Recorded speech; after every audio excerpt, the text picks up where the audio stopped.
Parecía que el futuro de los autos eléctricos era imparable, ¿verdad? Y de repente, se frenó en seco. Hoy vamos a entender qué pasó exactamente. ¿Cuál es la verdadera razón por la que ese boom se estancó? A ver, hace nada, unos poquitos años, el cuento era que para 2030 los autos de gasolina iban a estar en un museo. Pero de un día para otro, la cosa cambió. Entonces, la pregunta es obvia. ¿Qué pasó? ¿Por qué después de tanto bombo y platillo, de tanta euforia, el mundo le metió un frenazo tan de golpe? Bueno, la respuesta no es para nada simple. No es que podamos señalar una sola cosa. Más bien, fue como la tormenta perfecta, ¿no? Una mezcla de varios problemas muy de fondo que se juntaron. Para que nos hagamos una idea, imaginemos que de la nada aparecieron 4 muros gigantes, al mismo tiempo, y se llevaron por delante todas esas expectativas que, la verdad, estaban un poco infladas. Empecemos por el primer muro, el tecnológico. Toda esa promesa de una revolución que no paraba, se dio de bruces contra la realidad, con unos límites muy concretos y, la verdad, bastante difíciles de saltar. A ver, el corazón de cualquier auto eléctrico es la batería. Y aquí es donde empieza el problema. La tecnología de ion litio, que es la que se usa, simplemente no avanzó tan rápido como se esperaba. O sea, en 10 años, la mejora en densidad de energía fue mínima. Si a eso le sumamos que en climas fríos la autonomía se cae en picada, que cargarla rápido significa que te dura menos la batería en general, y que cambiarla cuesta un dineral, pues la conclusión es bastante clara. La tecnología todavía no estaba a la altura del desafío. Ok, pero ¿y las famosas baterías de estado sólido? ¿La solución mágica que nos iba a salvar a todos? Bueno, en los titulares sonaba espectacular, una revolución total. Pero la realidad de la fábrica, la industrial, es muy distinta. Producirlas en masa es un dolor de cabeza. Los costos siguen por las nubes y honestamente nadie sabe bien cuánto van a durar. Una vez más, la expectativa se fue muy por encima de lo que es posible hoy. Muy bien, pasemos al segundo muro, que es uno que siempre duele, el del dinero, el problema de la rentabilidad. Y aquí es donde la industria se encontró con una verdad financiera, digamos, bastante incómoda. Esta frase lo dice todo, es perfecta. Los fabricantes se vieron en una situación que suena a chiste pero es real. Mientras más autos eléctricos vendían, más plata perdían. Imagínense, un modelo de negocio así es simplemente insostenible. Y ojo, no estamos hablando de cifras pequeñas. Gigantes como Ford, como General Motors, estaban reportando pérdidas de cientos de miles de millones de yenes al año solo en sus divisiones de autos eléctricos. Son números que, por más que quisieran, no podían barrer debajo de la alfombra. Ok, ¿y por qué perdían tanta plata? Miremos este gráfico. La batería solita se come casi el 40% del costo total del auto. Esto los metió en un callejón sin salida. Si le subían el precio para ganar algo, nadie se los compraba. Si lo bajaban para vender más, perdían dinero con cada venta. Todo ese plan de vamos a producir un montón para que bajen los costos se derrumbó porque al final del día la gente no estaba comprando como se esperaba. Y claro, la reacción fue como un dominó. Ford le metió un tijeretazo a la inversión en fábricas nuevas. GM puso en pausa sus planes de plantas exclusivas para eléctricos. Y hasta Mercedes tuvo que echar para atrás su meta de ser 100% eléctrica para 2030. Es que es así. Cuando los peces gordos de la industria pisan el freno, todo el mercado se frena con ellos. Se crea un círculo vicioso del que es muy difícil salir. Ahora vamos con el tercer muro. Y este tiene que ver con la calle, con el mundo real.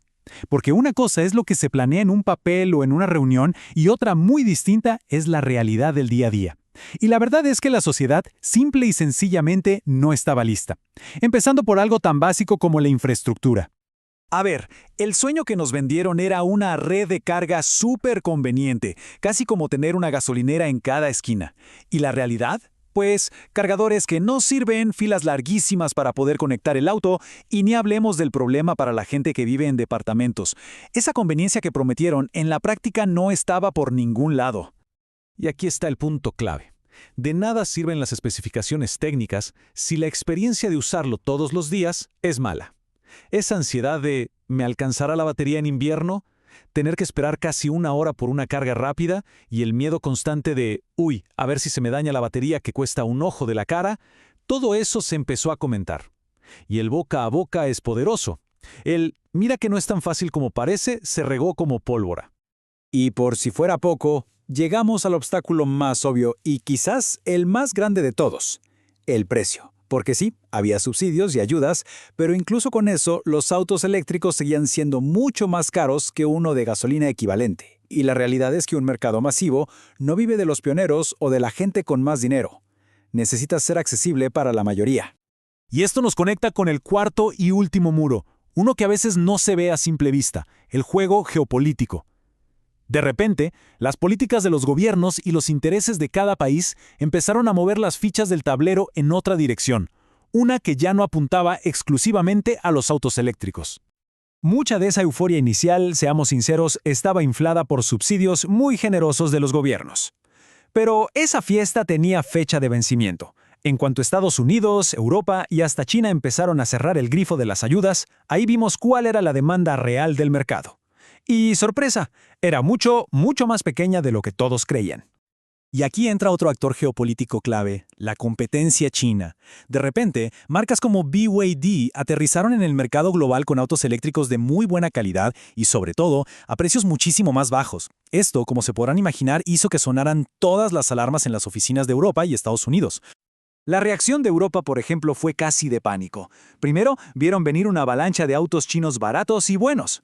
Y segundo, hicieron cuentas y se dieron cuenta de que si aceleraban demasiado el cambio a lo eléctrico, su propia industria automotriz se podía ir al tacho. El resultado, una jugada totalmente defensiva. Empezaron con investigaciones, pusieron aranceles y, lo más revelador de todo, empezaron a dudar de esa idea de prohibir los motores de combustión para 2035.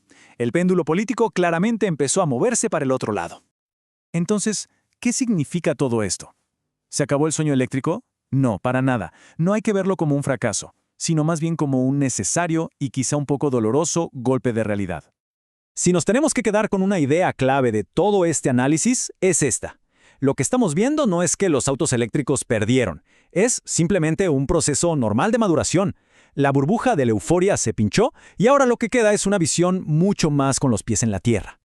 En resumen, para que quede súper claro, el freno se dio porque estos 4 muros, tecnología, rentabilidad, infraestructura y geopolítica, se levantaron todos a la vez.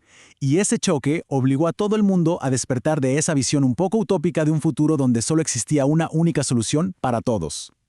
La nueva realidad, la que estamos viendo ahora, es que el futuro va a tener un poco de todo. Los eléctricos puros son geniales para moverse por la ciudad. Los híbridos, que combinan lo mejor de los dos mundos, se están posicionando como la opción más lógica para la mayoría. El hidrógeno quizás sea la clave para el transporte pesado. Y sí, el motor de combustión de toda la vida va a seguir por aquí un buen rato. Ya no se trata de una solución única. Así que ese sueño de una talla única para todos parece que se acabó. Y eso en realidad nos deja con una pregunta mucho más interesante. Con tantas opciones sobre la mesa, ¿cómo va a ser realmente el auto que domine la próxima década?